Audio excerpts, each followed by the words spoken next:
Alrighty.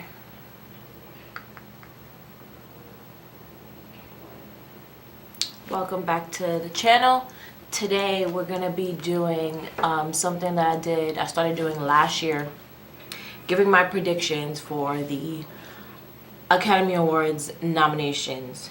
You know what I noticed? They don't even call them Academy Awards anymore. They just call them Oscars. Um, but anyway, we're gonna go right into it. Last year I kind of did a thing where I shot a bunch of reviews back to back to back to back because I watched all the movies all at once. This year, because the Oscars are a little bit later in March, this Sunday, very excited. I have more time to watch everything, so I watched everything except All the Money in the World and Shape of Water. For some reason, those two movies just aren't available to me, so I didn't get to see those. I didn't get to see The Greatest Showman, and I didn't get to see Ferdinand. But I saw everything else, so I'm pretty proud that I watched everything but four. And I watched the first 30 minutes of Shape of Water, so I kind of got the gist of it. even like the gist of the plot and the story of what our protagonist like wants. So I think I'm gonna get what the conflicting plot of the movie is. But I really wanted to see all the money in the world before I did this, but I don't have any time, and the Oscars are this Sunday, so whatever. Let's get into it. We're gonna start with the first category that's on the website. I don't know why this is the first category. It must be, they must think this is the most important, but this is the order we're just gonna go in. Okay. I wanted to do this as like a podcast, but I think I'm gonna do it as like a screen capture. It's just gonna be easier for me to edit later, and it's gonna be easier for you. So let's get into it. Actor in a leading role. The nominees are Timothy Chalamet for Call Me by Your Name, Daniel Day-Lewis for Phantom Thread, Daniel Kaluuya for Get Out, Gary Oldman for Darkest Hour, and Denzel Washington for Roman J. Israel Esquire. My prediction for this is going to be Gary Oldman. Now, um, Gary Oldman's never won an Oscar, and we all know that he's played a plethora of characters. And if anyone deserves it most in this category, it would be him for how long his career is, and he's never won one. The man played Sirius Black. He played Zorg in my personal favorite movie, The Fifth Element. He played a like Jamaican dreadlock drug dealer in True Romance. Like he's gone through a plethora of things, and of course Leon. And he changes his accent around all the time. He changes his looks around all the time. And I happen to have read that he did 4.5 hours of makeup and hair to play Winston Churchill. So I'm all for him in this category. It's well deserved. It's been a long time coming. He should have been gotten an Oscar. And I'm behind him 100%. Daniel Day-Lewis and Denzel Washington. Denzel Washington has two Oscars already. And I watched Roman J. Israel Esquire, and I don't even think that it's necessary for him to have an Oscar for this role. It's pretty subpar. Not his performance, the film at whole is subpar. So if I'm sure if he loses, it won't even be a thing.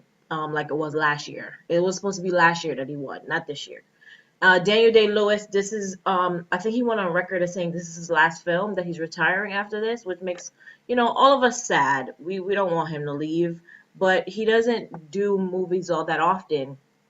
I think he's only done like 30 films total in his entire career since he started in the 80s or the 70s, I think the 80s. So, and he already has three Oscars. So if he loses, it's fine. And as far as Timothy Chalamet and Daniel Kaluuya, like this is their first leading roles. If they lose for the first time they're nominated, then it's not a I mean, it would be great if one of them did win for the first time their leading films, but I mean, come on, Gary Oldman, it's only fair if he won. Timothy Chalamet is like an amazing young talent. He's gonna be nominated a bajillion times after this, and same with Daniel Kaluuya. They're not missing out if they lose, and I'm pretty sure if they lost to Gary Oldman, it wouldn't be like a defeat. Okay, so yeah, moving on. Actor in a supporting role. We have Willem Dafoe for the Florida Project, Woody Harrelson for Three Billboards Outside Ebbing, Missouri, Richard Jenkins for The Shape of Water, Christopher Plummer for All the Money in the World, and Sam Rockwell for Three Billboards Outside Ebbing, Missouri. For this category, I predict Sam Rockwell will win. Um, I mean, do I really have to explain why? Woody and Willem in those two films are, I mean, when they say supporting, they're really supporting. Like, I don't even think you could call them supporting. They're barely in the movies.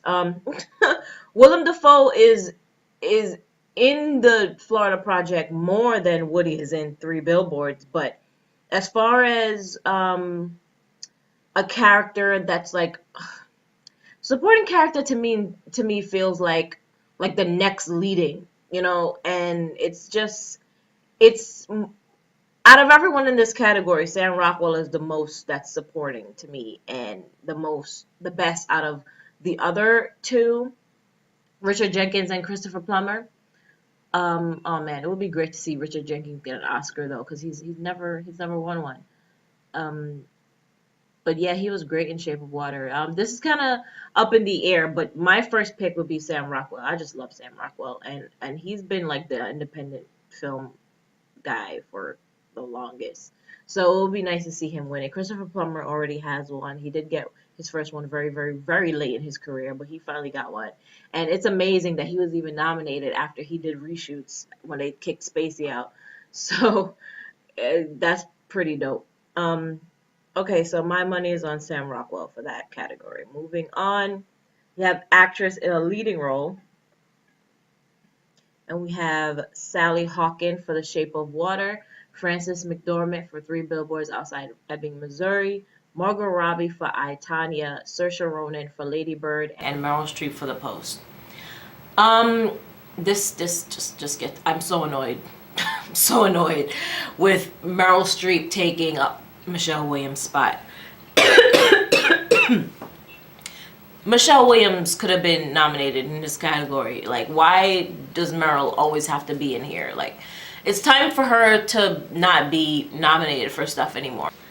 I remember that when Stevie Wonder had won a good number of Grammys, like maybe 30, that they just stopped nominating him for stuff because they were like, okay, you're beating everybody, enough. And when Oprah won, I think like 30 Emmys, they did the same thing with her. Like, we're not nominating you anymore for Emmys. Like, nobody else is gonna win.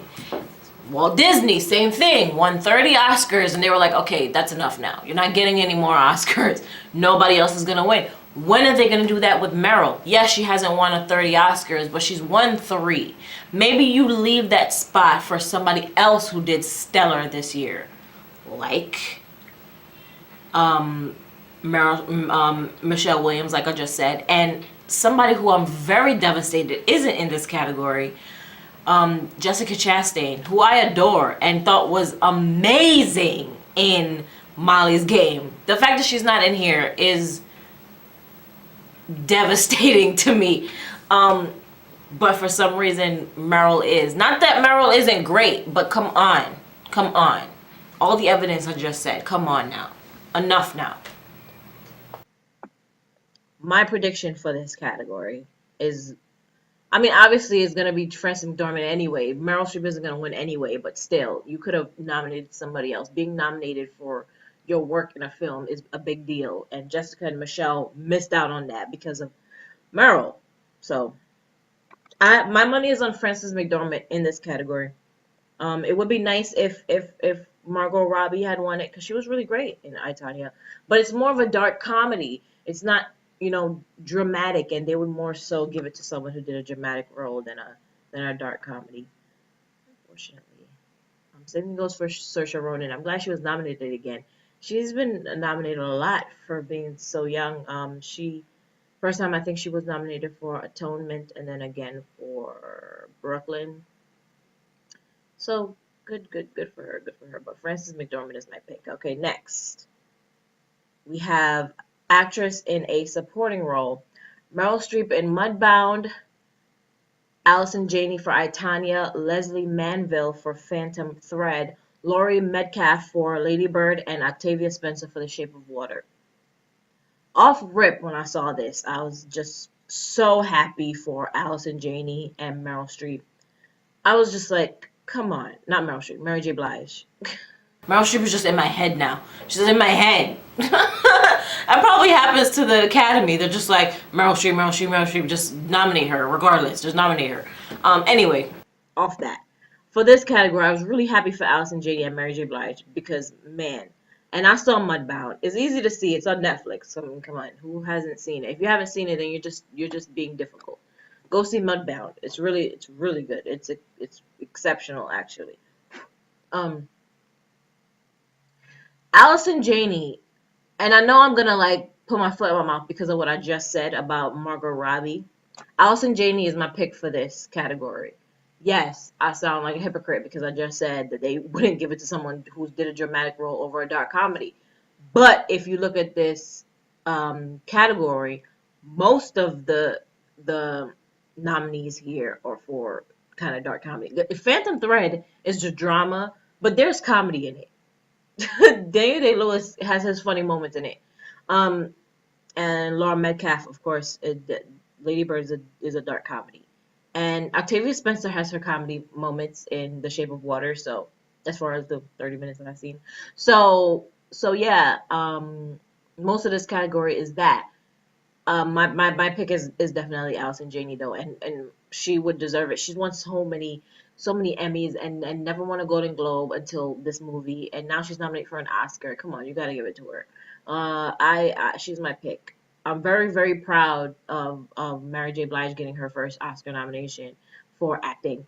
And then in the same year, she gets her second nomination for music. So she's just having a great year. I remember I made a joke to my sister that getting divorced was the best thing that happened to her because her body went up stellar and then her career went up stellar. She got so much success done last year in music and in film. Okay, so next. Animated feature film. The Boss Baby, The Breadwinner, Coco, Ferdinand, and Loving Vincent. I saw all of these except Ferdinand. And I should just reiterate here what I said on Letterboxd. I love Coco. I saw Coco. It made me cry at the end. Beautiful animation. Very Pixar, Disney, just right at the heart, just wrenches it. And, a very family film. Like every age can watch it. Just like alt Pixar. And I remember when I had read about it and people were saying that they were crying. I was like, why are you crying? No. And then I watched it and I did the same damn thing. So Coco was my number one. Then I saw Loving Vincent. Then I saw The Breadwinner. And I was like, okay, Coco has some competition. Loving Vincent is gorgeous. It is real hand painted animation. Like they paint everything that you see on the screen in the film, and it's gorgeous. But it's just that. It's just the animated feature that's gorgeous. As far as the plot, wasn't feeling it as much. So it's still behind Coco for that reason. Then The Breadwinner. I saw The Breadwinner and I was like, okay, Disney, you got some competition, real competition here. The Breadwinner is amazing. That's another movie that's on Netflix that's easy for you to see.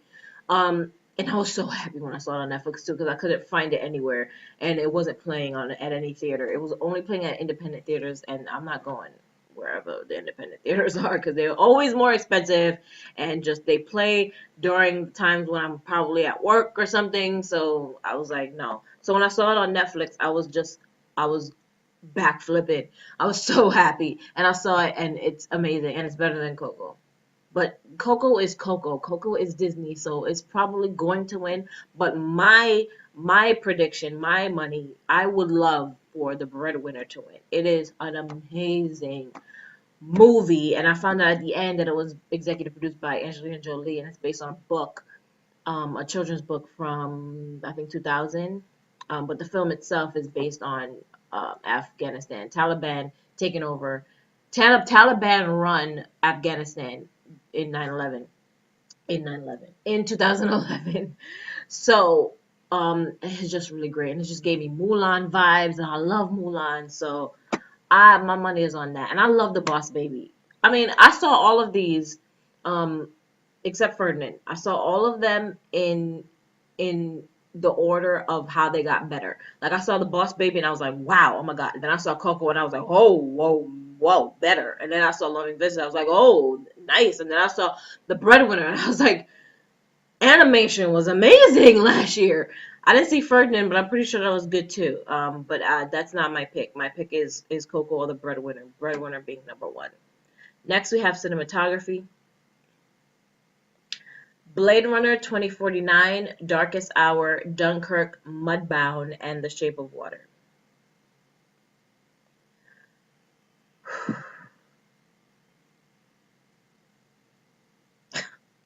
It's unfair, but this happened a couple years ago where people were saying, oh, it's not fair that Life of Pi won Best Cinematography when most of it was CGI. I mean, it's about what looks the best, what has the best picture, what has the best photography. And the best photography was Blade Runner 2049. I'm sorry. I'm sorry. This is the direction that film is going in. This is the direction that we as a society are going in. Kendrick. So, I want to see how this looks. If I did this. If I didn't use my DSLR, if I just used my webcam, I want to see how it looks. Okay, we're back. My camera died, and my card went on full because I am the world's worst filmmaker. I don't even consider myself a filmmaker anymore. That ship sailed and sank, died. It died in 2010, to be honest with you. But I didn't come to terms with it till 2016. I would more so say it died in 2013 or 14, but I didn't realize till 2016. Anyway, let me refocus this. And let's get back to my predictions. I got so much shit on the floor behind me. Okay. All right, here we go. Back to what I was saying before about cinematography. Our lives with Elon Musk and technology, etc., etc., I don't have to tell y'all this, is going in the direction of all digital. Okay? Ain't nobody out here buying CDs. It's a travesty, but we're not. Ain't nobody buying DVDs. Everybody's streaming. So, of course, the process of filmmaking is going to upgrade as well. So, the visuals that we got with Avatar was 2009. So, of course, in 2017, we're going to have movies like Blade Runner 2049. Movies like Life of Pi, they're going to be the ones that are stellar enough to win in these cinematography categories because they're the ones who have the best photography. Cinematography is cinema photography. Photography looks best when the picture is as beautiful as can be. Do any of you who edit all of your photos care about that they're edited or how they, unless you're the one behind the camera? The one looking at the picture, they're the ones who care about how beautiful it is. When you have your wedding, you hire a wedding photographer. Do you give a shit if they do super edits to make you look better? No, they just want your picture to look good. Well, same thing with cinematography. The best picture wins, which is why there's a best picture category. Anyway, my prediction for this category is Blade Runner. And I wouldn't mind Blade Runner winning because, my God, I love that movie so much. I love it so much. I love it so much. And it made me a Blade Runner fan because I was not a Blade Runner fan. Not a hyper super crazy nerd fan like the Blade Runner fans. So now I am. Dunkirk was amazing. Dunkirk had amazing sound. So if it doesn't win cinematography, it should definitely win sound. Oh, but then again, I want Baby Driver to win sound. We haven't gotten down there yet, but we haven't gotten down there. Sex joke. Anyway, Shape of Water cinematography was great too, I suppose. But yeah, my want for this is Blade Runner, and my or Dunkirk, and my will is Blade Runner. I just wanted to say one thing. I just realized while I'm editing this that I never mentioned Rachel being the first female nominated for cinematography for Mudbound. I completely just glossed over that and didn't even mention it. I completely forgot. That, when I saw that, when the nominations came out, I was, I don't even say I was in shock. I was just like, oh my God, Rachel, that's a female name. That is a female nominated for cinematography. I lost it and I completely forgot to mention it in this video, and I'm editing it right now and I'm just like, I didn't even mention that she was nominated, a female for cinematography. I mean, that's like, she made history. She's the first woman ever, and I just wanted to mention it. Um, and now I hope she win. And Mudbound is my pick now, just because of Rachel. Thumbs up for Rachel. Congratulations. Okay, moving on. Costume design, art categories: Beauty and the Beast, Jacqueline Durand. Darkest Hour, Jacqueline Durand. That's probably not how you say her name, but I just love her name, and I love that she's always nominated, always wins stuff, and I love that she's nominated twice. She's against herself. Phantom Thread, Mark Bridges, The Shape of Water, Louis Sakara, Victoria and Abdul, Consolata Buell. I don't know why I'm so extra with like fancy names. I just love fancy words and names. I think it's pretty. Mark Bridges is the only one in this category that didn't get that treatment from me. Um, but yeah, I'm betting on, my money is on Jacqueline. I want Jacqueline to win. I'm biased. I don't have anything to say about any of these other nominees. The dresses in Phantom Thread. I love how I said I have nothing to say and then I'm gonna say something. The dresses in Phantom Thread were gorgeous, and I didn't see Victoria and Abdul, but I saw a poster for it, and what I saw them wearing looked gorgeous. And as far as Shape of Water, I don't know why it's in this category. It should win for set design, not costume design. Uh, but yeah, anything Jacqueline, Beauty and the Beast, Dark Sour, either one, I'm for it. But Beauty and the Beast, more so. Okay, directing. Woo woo! And here are the non-all male nominees. What up, Portman? Natalie Portman said that at the Golden Globes. Anyway, Dunkirk, Christopher Nolan. Get Out, Jordan Peele. Lady Bird, Greta Gerwig. Phantom Thread, Paul Thomas Anderson. The Shape of Water, Guillermo del Toro. I want him to win. Just because that's his name. Just because that's his name. No, because he's been making movies for a very long time. He's like the modern day Ridley Scott. And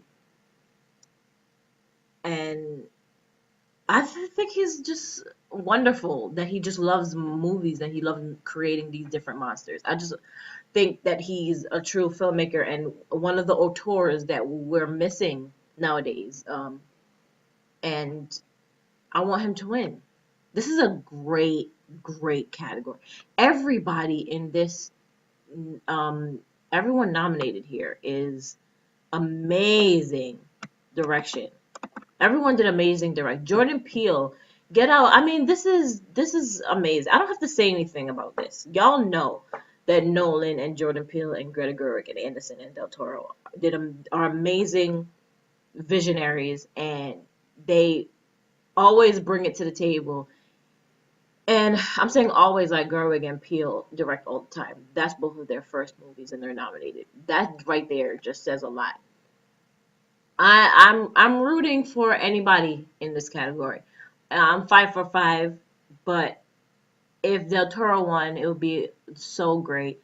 If Jordan Peele won, it would be so great. If Greta Gerwig won, it would be so great. The only thing, if Anderson or Nolan won, it would be like, typical. But if one of the other three, who are minorities, won, Del Toro being Mexican, Peele being black, and Greta being a female, that would be like, what? Someone who wasn't a white male won? Catherine Bigelow is the only female that won. So, yeah, this is a great category.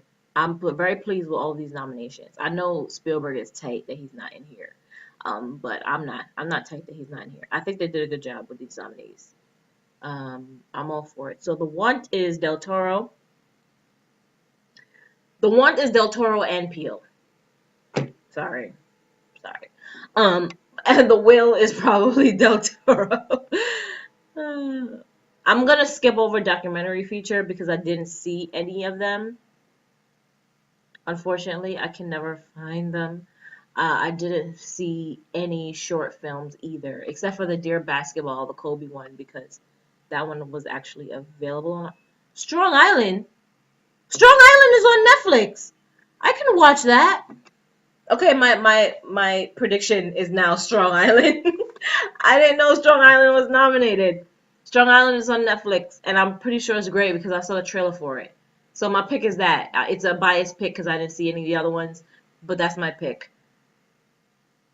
Let me just make sure before I say anything. Yeah, I didn't see any of these. Yeah, I didn't see any of the documentary short subject. And moving on to film editing.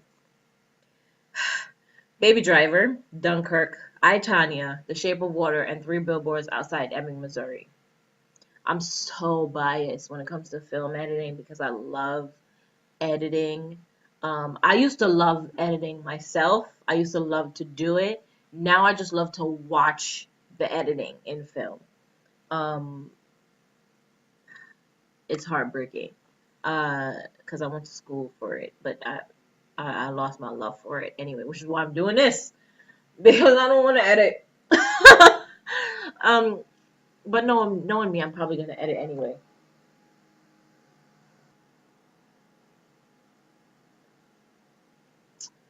I'm deciding who I want to win. This is really good nominees. I'm gonna be biased and say Baby Driver. This is a really good category. I don't know. They got it good this year. Movies are just getting better and better and better. So, because this is the first year in a long time where I watched everything and loved everything. I didn't see one movie that I didn't love. Not true. I didn't love Darkest Hour. I didn't love it. It was fine. It was fine. It was watchable. But everything else, love. Love Three Billboards, Baby Driver, Dunkirk, and I, Tonya. And from what I saw, Shape of Water. I don't know for this category. Oh my god. And I'm not going to waste any more time. I don't know. Whoever wins, I'll be happy. I don't think Tanya's going to win, though. But whoever wins, I'll be happy. I didn't watch any foreign films this time. This time around, I didn't. I regret that. Isn't The Square on Netflix? I feel like The Square is on... And Loveless? I feel like I saw something on Netflix called Loveless. Anyway, I didn't see any of these. Makeup and hairstyling, Darkest Hour, Victoria and Abdul, and Wonder. My prediction, you heard me before, I said that Gary Oldman spent 4.5 hours in a chair doing hair and makeup for Darkest Hour. So, I mean, I gotta go with that one. Jacob Tremblay, who is an adorable little child, did a lot of prosthetics for Wonder as well. But he was still such an adorable child. He didn't look like a completely different person, like Gary Oldman did when he played Winston Churchill. So I can't. He still looks so adorable. Like I just think he's so cute, Jacob Tremblay. So and obviously they weren't trying to make him, ugly with Wonder. They still want him to look like a cute child. So they weren't trying to do that. They were just trying to make him look like he had surgery a lot. So it's hard to make Jacob Tremblay not look adorable. So bias again. My pick, my want and will is Darkest Hour. And then we have music original score. Once again, I am biased. If you know me, you tell my sister, I listen to film scores more than I listen to like regular music. I listen to film scores and hip hop. I don't listen to anything else. Uh, what can I say? Anybody in this win, I'm happy. We all know Hans Zimmer isn't gonna win because he hasn't won since Lion King, my favorite movie. He hasn't won in decades, and he gonna start now. John Williams, same thing. He hasn't won in a very long time. Alexandre Desplat been just killing it. Oh wait, Alexandre Desplat has been killing it. That's probably not even how you pronounce it. I just love him. I love his music. The music in Shape of Water is so whimsical and light and just puts you in the element of the movie. It just puts you in the movie. It puts you in the mood. It's, you know, he thinks about his he marinates these scores. You know what I'm saying? Desplat. He's my number one. John Williams ain't winning anything. Did I even name the categories? I'm sorry. I got excited. I got ahead of myself. Dunkirk, Hans Zimmer. Phantom Thread, Johnny Greenwood. The Shape of Water, Alexandre Desplat. Star Wars: The Last Jedi, John Williams. 3 Billboards Outside Ebbing, Missouri, Carter Burwell. I am way too hyped for my own good. When I'm talking about movies and when I'm talking about film scores in particular.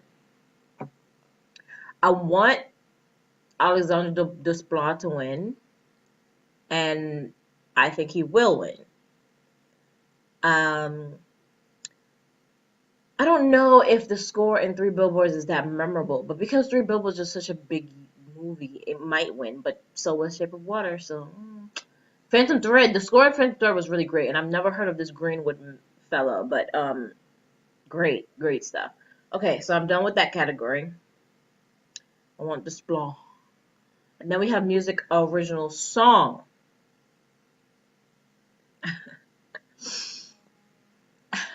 I just heard something funny today. I'm going to say it after I say the nominees. Mighty River from Mudbound. Mystery of Love from Call Me By Your Name. Remember Me from Coco. Stand Up for Something from Marshall. And This Is Me from The Greatest Showman. I need to learn how to enunciate.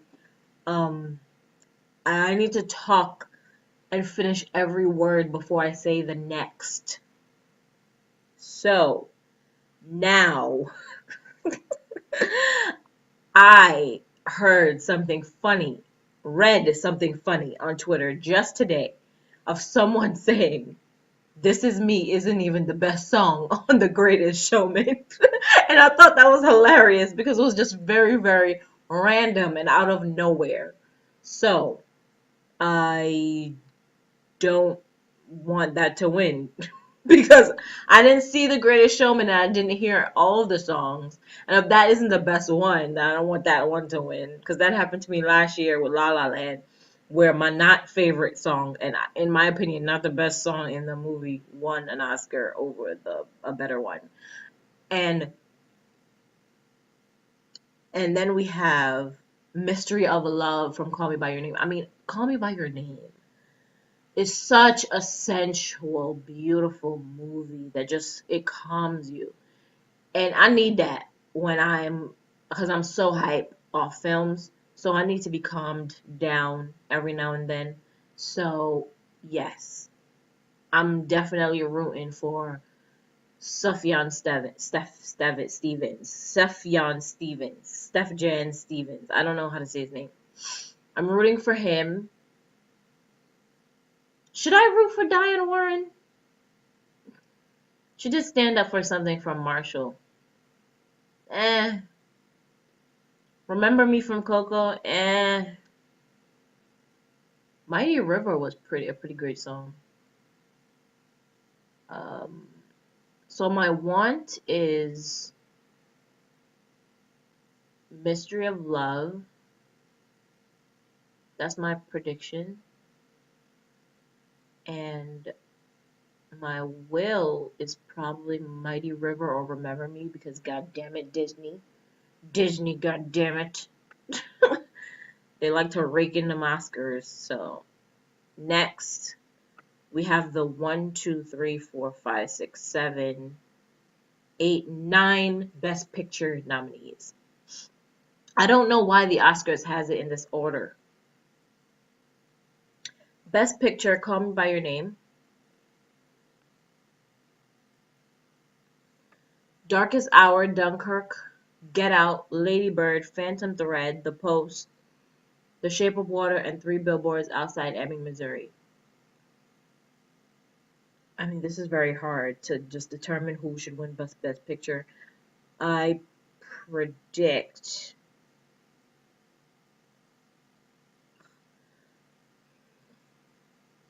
I predict The Shape of Water. I predict The Shape of Water. It probably will be The Shape of Water or Three Billboards. That's such a long title to have won the Oscar for Best Picture, though. Yeah. Anyway, I'm not getting into it. I'm not getting into it. That's what I predict. Next, production design: Beauty and the Beast, Blade Runner 2049, Darkest Hour, Dunkirk, The Shape of Water. Production design. Oh, okay. Production design. This is good. This is a really good category. I don't know. I don't know. This, wow. Everything here I determine can win, except Darkest Hour. That's the only one where I'm like, I don't think so. But Beauty and the Beast, Blade Runner, Dunkirk, and The Shape of Water are all tied as what I think will win. Who I would like to see win uh, um, is Shape of Water, because it's the only thing here, and Dunkirk, that's not completely CGI. Everything here is CGI. Beauty and the Beast and Blade Runner are CGI. That's not real sets. That's all green screen. The Dunkirk is, they shot that on location. They had all those extras on the beach. That wasn't like digital people digitally put in. That was real extras they had on the beach. So Dunkirk or Shape of Water, because that used the less. I'm repeating myself, but yeah, at Darkest Hour, we can get that out if I would have to pick. Yeah. So next, short film animated. Short film animated: Dear Basketball, Garden Party, Lou, Negative Space, and Revolting Rhymes. I tried to watch Revolting Rhymes so many times. It's an English short film, so it's not available that much in the United States, so I wasn't able to see it properly. I think I saw maybe the first 2 minutes of it. I really would have loved to see it. I'm sure it's great. Same thing with Negative Space. I tried to watch these. You have no idea. I love short films, and I always try to watch them. I can't. The only one in this category that I saw was Lou and Dear Basketball, because they were both on YouTube. Can you believe that? Okay, maybe I should be on this side. Whatever. Instead of filming with my camera, I'm just going to, like, instead of filming with my DSLR, I'm going to film with my webcam on my laptop, because this is just giving me problems. This is much easier. So, fuck it. Now, like I was saying before it got cut off, and before I lose this wonderful sunlight that I've been blessed with on this Tuesday before the Oscars, because this is never going to happen. This would have never happened later on in the week where I have time to do it. Anyway, I'm rambling. As I was saying, I was on this category for short film animated. And wonderful. Okay, so Lou was the only one I watched. And Dear Basketball. So I want one of those to win. Lou is Disney Pixar. One of their short films I think played during Cars 3 or something. Or maybe Coco. I don't know. It played during one of their movies. But I saw it online for free along with Dear Basketball. And I love both of them. I really love Lou though. So I'm rooting for Lou. It was very creative. Them Disney Pixar people, they're just They're not thinking of any. How do you come up with this shit? I hope anyone watching gets to see Lou, because it's like 4 minutes long, maybe, and it's a lot of story in just 4 minutes, just developed like that. And there's no dialogue. They're just brilliant. They're just brilliant. There was another short film that I watched last year that I guess didn't make the cut or wasn't good enough, called In a Heartbeat. In a Heartbeat. That's what it was. I watched that last year, and I was hoping that it would be on here because it was great, but it's not on here. So, like I said before, Revolting Rhymes I anticipate to be wonderful, and it will probably win. Um, for all I know, because it was great. So, I mean, I think it was great. I didn't get to see it, but I predicted it's great. But I think Lou, Kobe Bryant is gonna get his heart broken. First Oscar nomination, first loss. Especially because he just retired. He's probably not gonna do a short film again. But yeah, I predict Lou will win. And then we have short film live action. I don't think I saw any of these. I attempted to watch them. I promise I did.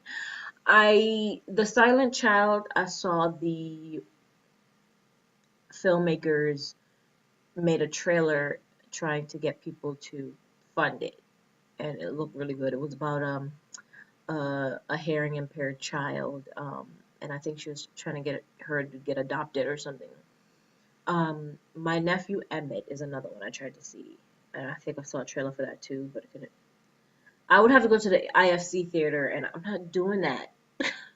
To watch a short film, you gotta pay the full ticket price if it was a 2 hour film. To watch a short film, I'm not doing that. I'm not doing it.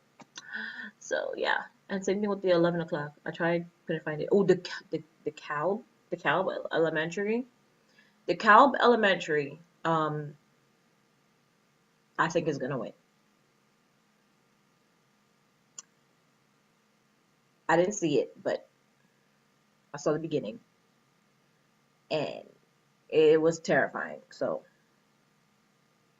that's my choice, especially in this day and age of the Florida shooting. I mean, in any shooting. That's what it's based off, in case you didn't know. I hope you try to find it. I couldn't, but I saw a little bit of it, and it scared me. So I predict DeKalb University, DeKalb Elementary. I can't read. Um, or the Silent Child. What am I doing? The Silent Child. Okay, next. This is so trash. My phone's going off. Okay, sound editing. I think we're almost done.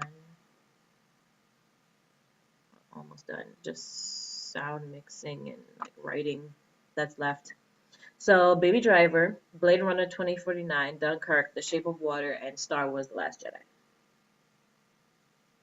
Before the nominations even came out, me and my sister had a discussion, because we always do. I always tell her that we should have a podcast because we're always having very interesting discussions.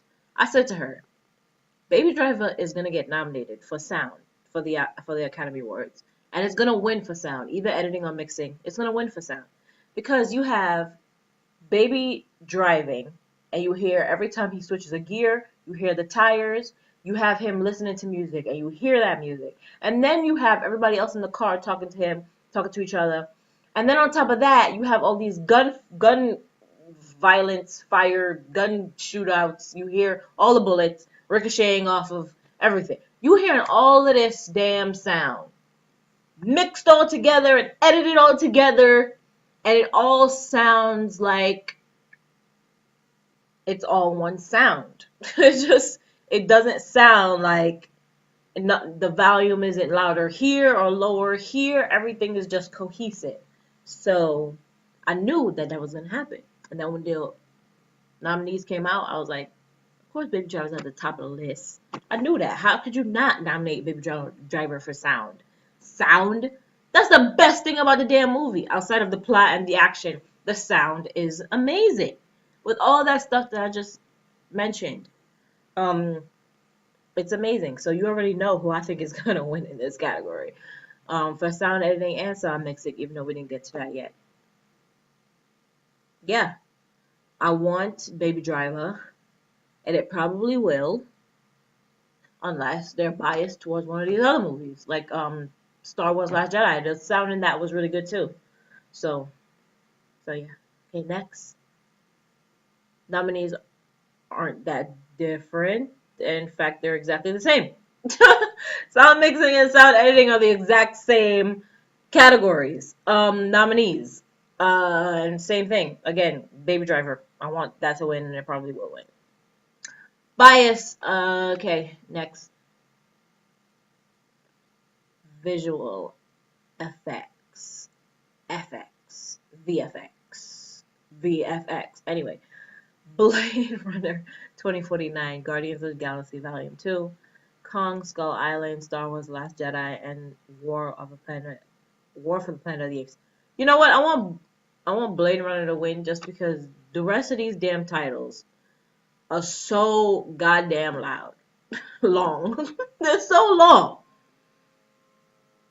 War for the Planet of the Apes. Star Wars The Last Jedi.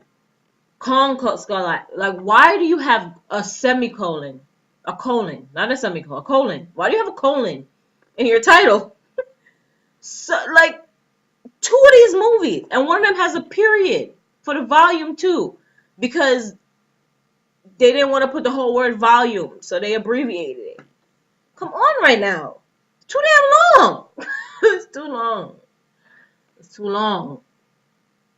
3 Billboards I forgave because that was one time, but this whole category. Anyway, that was a whole unnecessary rant. I believe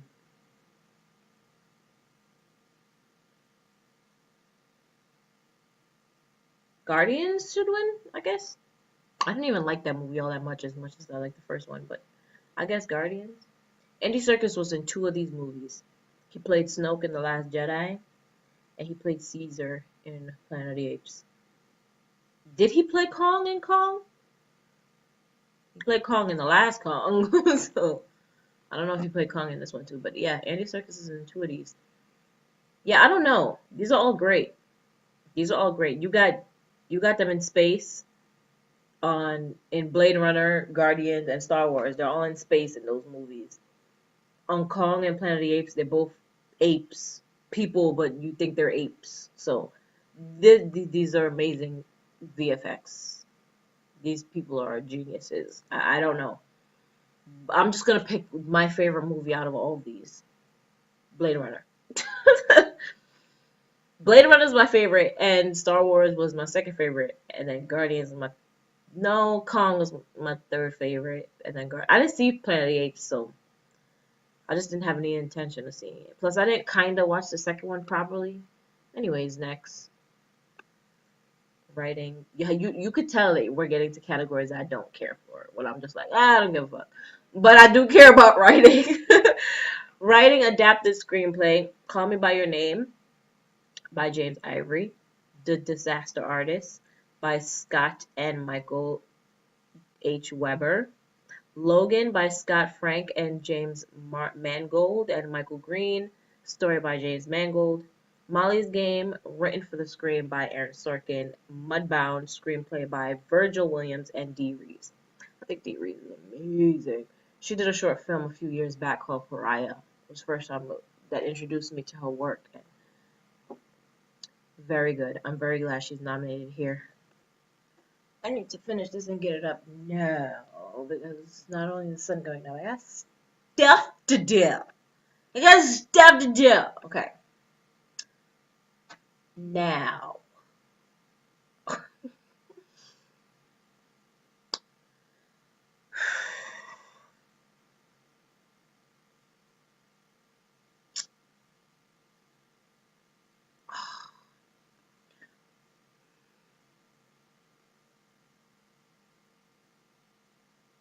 I want all of these to win. I want all of these to win. Okay. I love Molly's Game. I love the script of Molly's Game. The script in Molly's Game, though. Molly's Game. I want Dee Reeves to win just because. I want Call Me by Your Name to win just because. I want Logan to win. Guess what? Because same thing with Disaster Artist. I love all these movies. I love all these movies. I don't care who wins. Whoever wins, I'm gonna be happy. I would love it to be Aaron Sorkin though. Molly's Game reminded me so much of The Social Network. Love The Social Network. So, God, I love Call Me by Your Name though. Next category: writing original screenplay.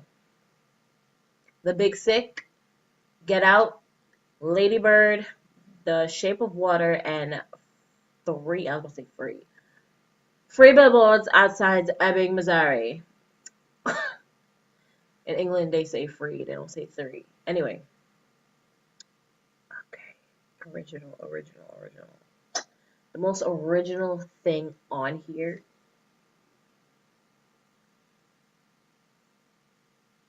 is The Big Sick. Uh, the most original thing on here is The Big Sick. That really happened.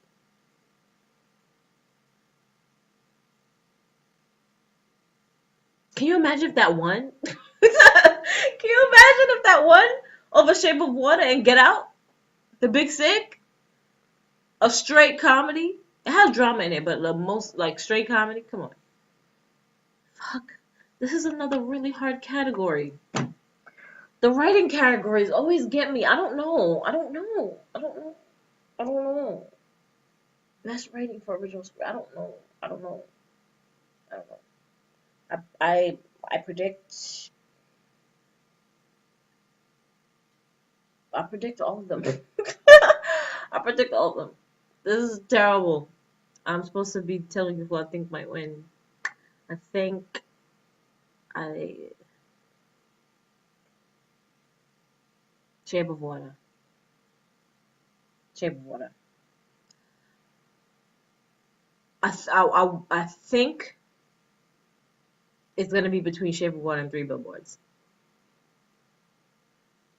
You know what else I think? I think Lady Bird got all these nominations, and Get Out, and they're not gonna win any. They're gonna be like Jay-Z and SZA at the Grammys, where they got like 8 nominations and one none. I think SZA got nominated 5 times, Jay-Z got nominated 8 times, and they didn't win. SZA and Lady Bird, no, Lady Bird and Get Out are the new Jay-Z and SZA. I don't think they're gonna win anything. That makes me sad. I think they got nominated just to show, like, look, we're willing to bring you to the table, but we're not gonna feed you. You can sit at the table. You can't eat this food. What you thought? Oh, you thought you was gonna eat? Oh, you thought you was gonna eat? No, you're not gonna eat. um, so yeah, that's what I think about that. I think they're not even like considering them. I mean, the Big Sick. It would be crazy if Big Sick won, like, was nominated one time and that won that one time. That would be hilarious. But yeah, I really think this category is up to Shape of Water and Three Billboards. Unfortunately.